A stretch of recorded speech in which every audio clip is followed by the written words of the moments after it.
Bonjour et bienvenue sur Charging Station pour un nouveau premier trajet, mes tout premiers kilomètres, mes premières impressions au volant des voitures que j'essaie ensuite pendant une semaine pour vous proposer à la fin de la semaine le grand essai électrisant avec tous les détails techniques et puis mon ressenti, mes impressions après une semaine au volant. La voiture qui se trouve derrière moi est d'office électrifiée, quelle que soit la version. Il y a 3 versions au programme, version micro-hybride, hybride rechargeable et puis la version qui nous intéresse tout particulièrement sur Charging Station, c'est la version 100% électrique.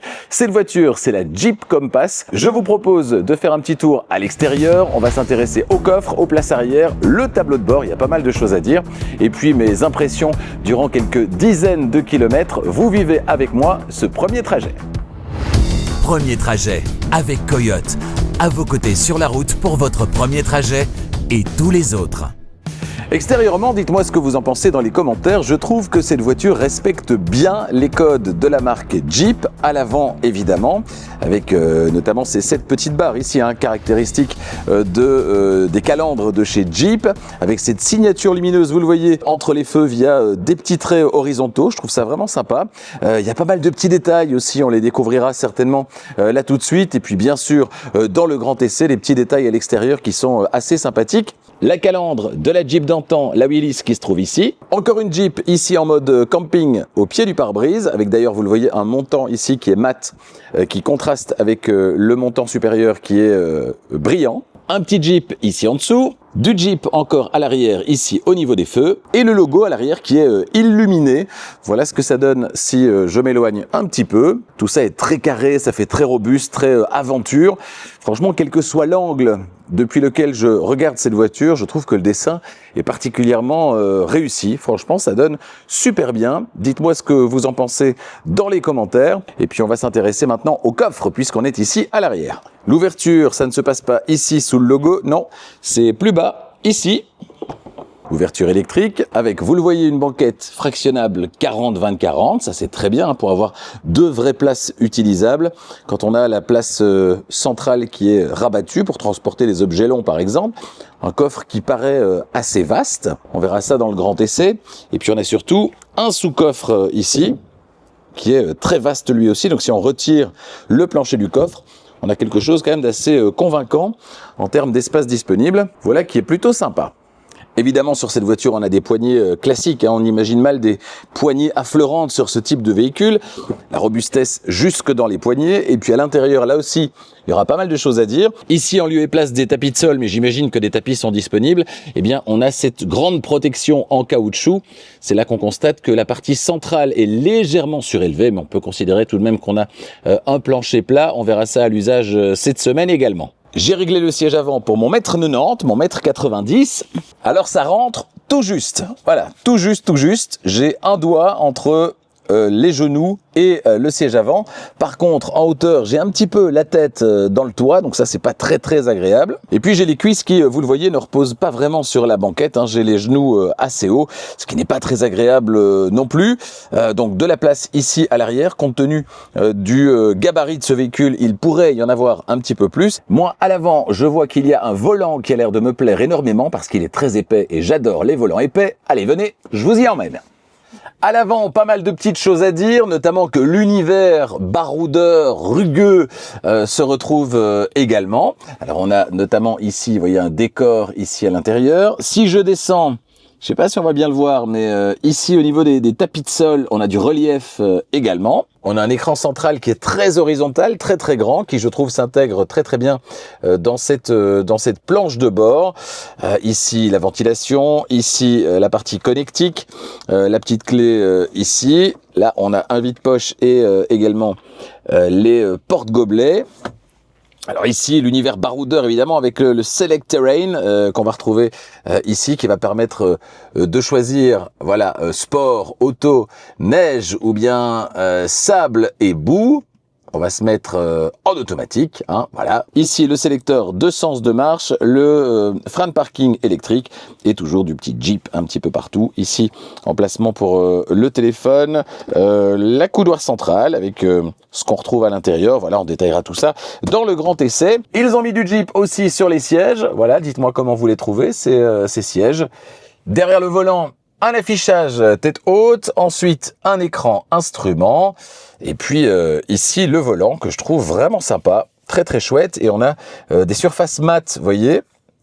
Et ça j'apprécie évidemment, il n'y aura pas de traces de doigts, c'est beaucoup moins fragile, avec des petits repères histoire d'éviter de quitter la route des yeux quand c'est possible. Alors ça vaut ce que ça vaut, mais la voiture a 1129 km et dans les derniers 746 km, elle a consommé en moyenne 19,7 kWh au 100. Voilà, ça vaut ce que ça vaut avec une vitesse de 45 km/h, vitesse moyenne, qui est donc pas très très élevée. Là, la batterie est chargée à 100% et la voiture annonce 464 km d'autonomie. Bon, cet intérieur, il me plaît, moi, voilà, dites-moi ce que vous en pensez. Mais cet intérieur, il me plaît. On a une sensation de largeur aussi qui est renforcée par le fait que on voit bien le capot à l'avant et puis que l'écran central est très très large également, prolongé par ce vide-poche ici. Sensation de largeur très agréable, volant très épais, très agréable. La première impression, elle est vraiment très très bonne. J'espère que ça va durer. Je vais installer les petites caméras et puis c'est parti, hein, direction ma première destination, une quarantaine de kilomètres certainement. On va voir ça dans un instant. Je vais commencer par connecter mon téléphone. Voilà, on est parti pour 45 minutes, 45 km. J'ai connecté mon téléphone, Apple CarPlay ici sans fil évidemment. Donc, j'ai remis les totaliseurs partiels à 0. La voiture m'annonce maintenant 517 km. Le fait qu'on ne bouge pas peut-être pendant quelques minutes. À 100%, elle m'annonce 517 km. 45 km, je l'ai dit. Petit sélecteur sympa ici. Entre nous, ça fait du bien de ne pas retrouver ce sempiternel sélecteur de sens de marche qu'on retrouve à peu près dans toutes les voitures de Stellantis. Et c'est parti. On est positionné sans surprise plutôt haut. Alors, je suis à 51 km/h. Autant vous dire que forcément, elle n'est pas contente. Et j'ai maintenant le petit raccourci en tête. Le raccourci pour couper les bips de survitesse, c'est en maintenant appuyer la petite voiture ici. J'imagine que c'est le cas dans cette voiture aussi, absolument. Voilà qui est fait. Ça, c'est bien pratique. Et alors, j'ai appuyé sur le bouton ici qui, je l'imagine, est la conduite à une pédale. Je vais pas tarder à m'en rendre compte. Jusque-là, c'est plutôt confortable, un véhicule assez massif. Alors, on n'est pas sur quelque chose de très mou, ça reste bien maintenu. Je pense qu'on a un bon compromis sur ces premières centaines de mètres, en tout cas, entre le côté confortable et puis le fait d'avoir une voiture qui est bien maintenue. Au niveau de la température, je peux la régler ici. Voilà, je vais augmenter un petit peu la température parce que je ne sais pas si vous l'entendez, mais j'ai le rhume qui me guette. Et c'est très sympa d'avoir cet écran positionné très haut d'abord parce que ça évite de devoir chercher les informations plus bas sur la planche de bord. Donc très haut, très horizontal. C'est très bien. Et alors j'ai droit au petit massage patte de chat que je vais activer. Voilà. Avec l'intensité 3, je vous en dirai des nouvelles là aussi. Et de nouveau, certains vont me dire « Ah, pourquoi supprimer les bips de survitesse ? Il suffit de respecter les limitations. » Ben voilà, un bel exemple. Là, la voiture m'affiche 5 km/h comme étant la vitesse maximale autorisée. C'est pas ça, il manque un 0, c'est 50 km/h. Donc là, si j'avais laissé les bips activés, elle serait en train de biper puisque je suis à 42 km/h et non pas à 5 km/h. Le jour où ces systèmes fonctionneront correctement, avec un minimum de tolérance également autour de la vitesse maximale autorisée, peut-être qu'on pourra laisser tous ces bips activés, mais là pour l'instant c'est un peu compliqué. Voilà, elle s'est ressaisie, 50 km/h, on y est. On a un bon maintien latéral, me semble-t-il. Alors je vais sans doute devoir encore affiner un petit peu les réglages. Il y a les réglages qu'on croit être les bons en s'installant au volant, et puis il y a les réglages à l'usage. J'ai vu que j'avais 2 mémoires pour le siège conducteur ici. Réglage électrique bien sûr. Par contre, j'ai pas mal de plastique dur ici à l'intérieur de ce véhicule. Alors on va dire ça fait robuste, c'est facile à nettoyer, d'accord. Mais du coup ça couine un petit peu quand même. Il y a des petits grincements quand même. Ça c'est pas très agréable. Mais on va dire que ça fait partie du charme du véhicule. On va dire ça. Direction qui est très douce. Je sais pas si on peut modifier la résistance au niveau de la direction. Mais c'est très très doux. Alors je vais pas tarder à savoir si on a bien une conduite à une pédale sur cette voiture puisque j'arrive au niveau d'un croisement et je vais devoir m'arrêter. Je lève le pied. Évidemment je suis en montée donc c'est facile. Ouais, la voiture s'arrête et elle se maintient. Donc ça c'est pas mal. Alors est-ce qu'elle s'est arrêtée parce que j'étais en montée, ce qui est possible également. Je vais faire semblant de me stationner ici. Voilà. Je lève le pied. Hop. C'est bon ça. On a une vraie conduite à une pédale sur cette voiture et elle m'a l'air super bien calibrée. Ça, c'est vraiment une bonne nouvelle. Très très bonne nouvelle. Par contre, ce réglage reste-t-il en mémoire d'un trajet à l'autre? Ça, ce serait vraiment pas mal. Même si c'est pas trop compliqué de l'activer, mais si ça reste activé, c'est plus sympa. Ça, je ne sais pas du tout et je vous le dirai dans le grand essai. Mais là, je suis positivement surpris. C'est très agréable.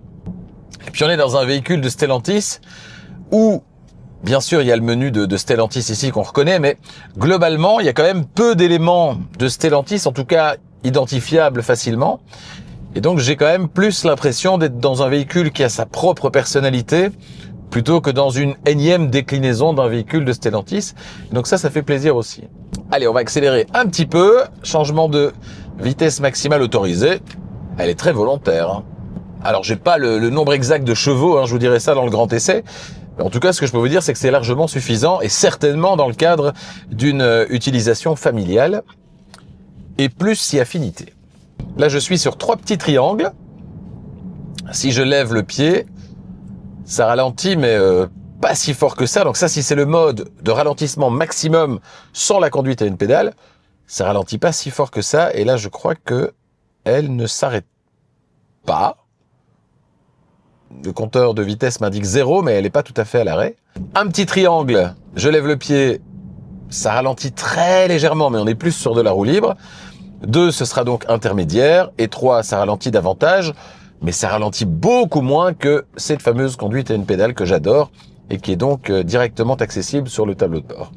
Et dans cet intérieur, il y a beaucoup de plastique dur, mais en l'occurrence, il n'y a pas de piano black. Mais ça, c'est plutôt une bonne nouvelle.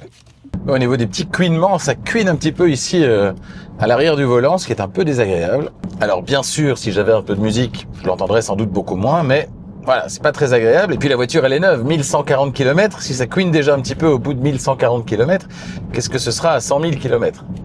Allez, je grimpe sur l'autoroute, on s'élance. L'occasion de tester les aides à la conduite assistée par exemple. On va vérifier également si on a un volant capacitif. Alors ici, on a limiteur de vitesse ici, ou bien mode. On va mettre régulateur drive assist, voilà. Et on va mettre OK. Très bien. Je peux également évidemment régler la distance par rapport au véhicule qui précède, mais elle est déjà réglée sur la plus faible, donc c'est très bien. Et là, on est dans une courbe, l'occasion de vérifier si elle gère bien les grandes courbes, ce qui est généralement la partie la plus compliquée pour les maintiens au centre de la voie de circulation, qui ont parfois tendance à rectifier par un coup. Ici, ça a l'air de bien se passer. C'est très bien. Gardez les mains sur le volant. Je dépose le bout des doigts sur le volant et l'alerte disparaît. Donc ça veut dire qu'avec les mains posées sur le volant, sans appliquer de force, eh bien, la voiture me laissera tranquille. Elle ne va pas me rappeler à l'ordre constamment. Ça, c'est plutôt une bonne nouvelle. Et du coup, on peut se détendre. Alors, concernant le bruit, on a un véhicule qui est plutôt haut, avec un profil qui n'est pas vraiment celui d'un suppositoire. On est plutôt sur une boîte à chaussures. Et on a donc un petit peu de bruit aérodynamique à haute vitesse, mais rien de vraiment rédhibitoire. On a un peu de bruit de roulement également. Après, c'est sans doute pas au volant d'une Jeep qu'on s'attend à un silence de Mercedes classe S. Donc, je dirais que c'est un peu sonore au niveau bruit de roulement, bruit aérodynamique, mais jusque-là, ça ne me semble pas être excessif, d'autant plus qu'on est sur un revêtement qui est plutôt rugueux. On n'est pas vraiment sur un billard, donc à voir durant les prochains kilomètres, les prochains jours certainement, et donc dans le grand essai. Petit point intermédiaire sur la consommation, après 18 km, les 18 premiers kilomètres, dont pas mal de kilomètres en ville, milieu urbain, périurbain, on a fait des petites nationales, on vient de monter sur l'autoroute, on est quand même à 23,8. Donc ça me semble un peu excessif. 23,7, 6, bon ça descend évidemment puisqu'on est dans une descente. On verra tout à l'heure à la fin de ce premier trajet, mais jusque-là ça me semble un peu élevé quand même. Par contre, on n'a pas de petit rembourrage ici sur la partie de gauche de la console centrale. C'est du plastique et c'est dommage. Quand on pose la jambe, on aimerait avoir un petit soutien un peu doux, un peu mou, et ce n'est pas le cas malheureusement. Petite coquetterie dans l'affichage. On a un volant avec 2 mains posées dessus pour indiquer que la voiture est en conduite assistée, en drive assist. Et quand la route tourne, que le volant tourne, eh bien le petit volant tourne également. Voilà. Ça ne sert à rien, mais ça montre qu'on a un petit peu plus que la base. C'est toujours sympa. 34 km parcourus à présent, depuis le dernier point intermédiaire consommation uniquement sur autoroute. Et là, elle a chuté à 21,7 kWh, ce qui me semble, avec les températures idéales d'aujourd'hui, 17 degrés, toujours un peu élevé. Mais voilà, on verra ce que ça donnera au terme de la semaine, après plusieurs centaines de kilomètres parcourus et pas quelques dizaines. Et puis sur ces derniers kilomètres, là j'ai pu utiliser le Drive Assist et à quelques reprises la voiture m'a quand même demandé de remettre les mains sur le volant alors que j'avais les mains sur le volant, mais j'étais dans des manœuvres de changement de voie, etc. Et tout à coup elle s'agite, je ne sais pas trop pourquoi. Donc c'est quelque chose que je vais quand même creuser durant cette semaine d'essai. C'est dans ces moments-là qu'on adore la conduite à une pédale, et ces moments-là, c'est des moments d'embouteillage. Ici, un embouteillage à la sortie de l'autoroute, dans la bretelle de sortie, et je ne suis pas obligé de freiner, de réaccélérer, de freiner, réaccélérer. Je garde le pied sur l'accélérateur, je lève le pied, la voiture s'arrête, je repousse sur la pédale très gentiment, et la voiture démarre doucement. Je relève le pied, elle s'arrête. Ça, c'est hyper facile. Hyper facile. Je comprends qu'on ne soit pas adepte de la conduite à une pédale en permanence. Et dans cette voiture, d'ailleurs, il est possible, simplement en faisant ça, voilà, de la désactiver. Mais en tout cas, à basse vitesse, dans les embouteillages, etc., ça, c'est vraiment un plaisir, quoi. On a une très très bonne visibilité vers l'arrière via le rétroviseur intérieur dans cette voiture. Ça, c'est à signaler également. C'est pas le cas dans toutes les voitures. Les appuis-têtes à gauche, à droite ne gênent pas du tout. Et l'appui-tête centrale est très très bas. Donc c'est franchement convaincant. La voie est libre, petit dépassement. Voilà. Une question qu'on me pose régulièrement, c'est à quoi ça sert toute cette puissance dans les voitures électriques ? Ça sert entre autres à dépasser rapidement et donc à se retrouver le moins longtemps possible sur la voie à contresens. Me voici presque arrivé à destination, c'est déjà la fin de ce premier trajet, merci de l'avoir vécu en ma compagnie. Les points positifs, les points négatifs sur cette première prise de contact, eh bien je dirais les points positifs, alors le look, chacun se fera son petit avis, mais je trouve que cette voiture elle a un chouette look. On oublie qu'il y a une base Stellantis en dessous. Elle a vraiment sa propre personnalité aussi à l'intérieur, grâce au fait qu'on retrouve finalement peu de commandes qui sont identifiables d'une marque à l'autre, notamment elle a son propre sélecteur de sens de marche, c'est très bien. Au niveau des autres aspects positifs, on a un volant capacitif, on a un bon compromis en termes de conduite entre le maintien du véhicule et donc un comportement routier qui est sécurisant, et puis un minimum de confort également, donc ça c'est très bien.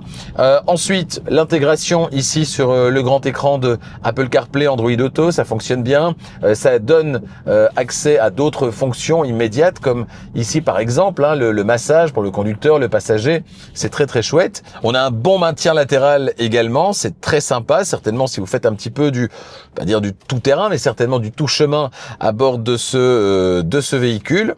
Et puis concernant les aspects un petit peu moins positifs, un petit peu plus négatifs, je dirais qu'il y a les bruits de mobilier. Après un bon millier de kilomètres parcourus par cette voiture, c'est un peu dommage. Des bruits de mobilier qui sont dus au fait qu'on a pas mal de plastique dur, notamment ici, sur la planche de bord, à pas mal d'endroits.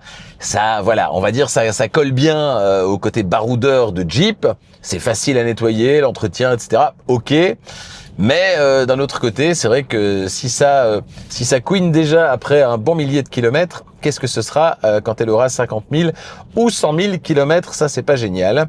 Et puis une conduite assistée qui est pas parfaite durant ce premier trajet. Oui, il y a le côté volant capacitif, le maintien au centre de la voie de circulation est très très bon. Mais d'un autre côté, elle m'a rappelé à l'ordre à 2-3 reprises dans des situations où j'avais le volant et où d'ailleurs j'appliquais une force sur le volant. Donc voilà, j'ai pas bien compris. Alors là, voilà, c'est un petit tournage, premier trajet. Qu'est-ce que ce sera exactement pendant cette semaine?